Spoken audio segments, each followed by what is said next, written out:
Today, we will finish up on the misrepresentations of evolution so that next week we can move on to the unscientific arguments that, at the very least, attack the theory of evolution for what it actually is. Misrepresentation number 7. The scientific community refuses to teach the controversy. There is no controversy within the scientific community about the theory of evolution. 100% of peer-reviewed studies attest to evolution by natural selection, and according to Pew Research, as of 2009, 97% of scientists agree with these studies. I have inserted the link into the description below. You see, science is not a popularity contest. It doesn't matter if the majority of scientists reject evolution. The evidence is still there. In order for the theory of evolution to be false, it would have to be the majority of studies that rejected, because that would mean that there's little to no evidence of evolution. Because there is evidence, 100% of peer-reviewed studies on the subject have exhibited this evidence, and we can safely say that evolution is both a theory and a fact at the same time.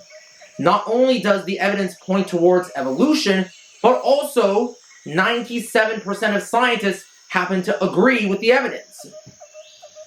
A real example of controversy within the scientific community would be the debate between string theory and the theory of loop quantum gravity.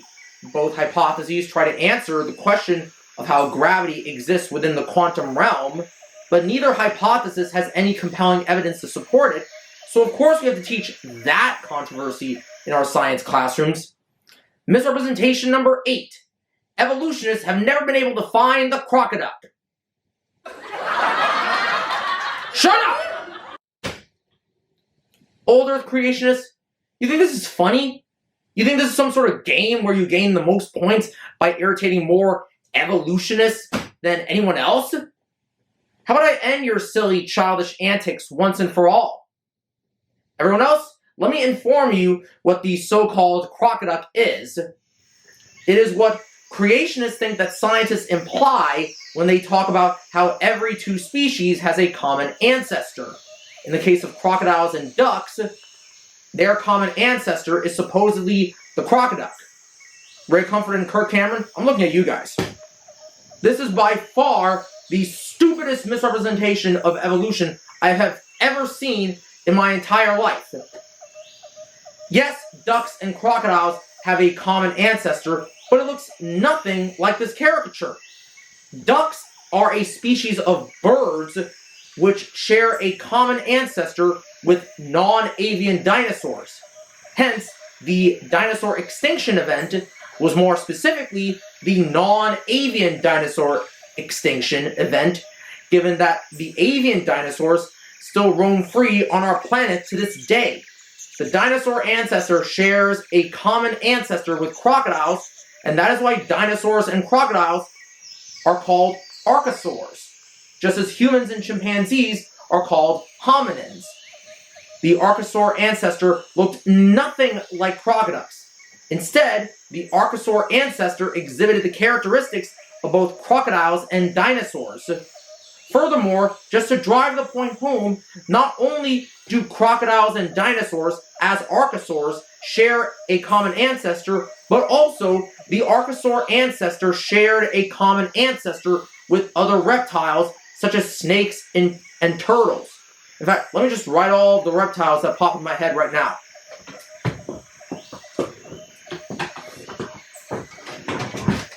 Okay, so you have birds and non-avian dinosaurs.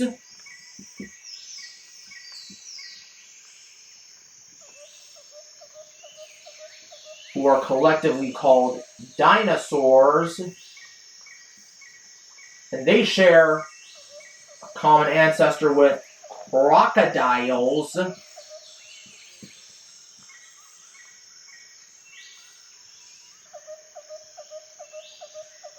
they're called archosaurs.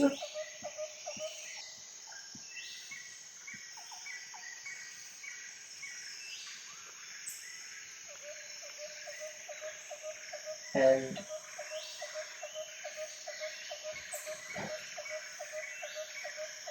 darn it.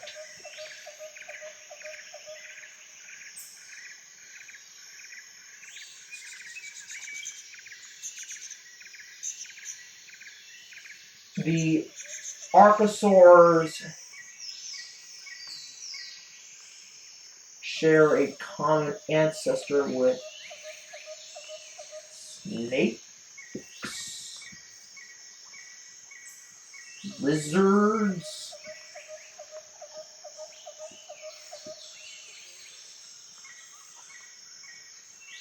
turtles. These are all called reptiles.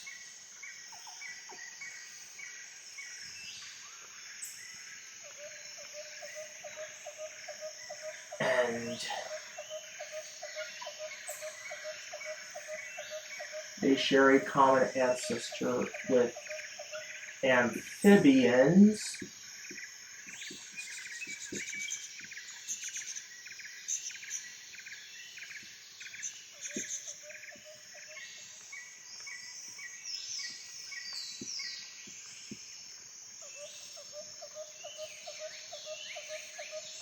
And fish.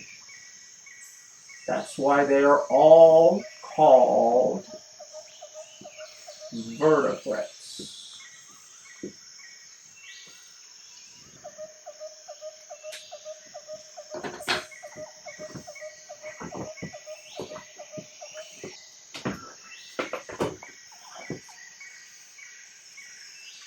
Now, I don't remember the names that taxonomists would ascribe to these groups, but the 4 types of vertebrates are fish, reptiles, mammals, and amphibians. Because the reptiles include archosaurs, which themselves include crocodiles and dinosaurs. There is no such thing as a crocodile. Finally, I can hope that I now speak to old Earth creationists who understand the theory of evolution, but still have flawed, fallacious reasons for rejecting it. In a few minutes, join me for the beginning of my series on ancient India in History 01.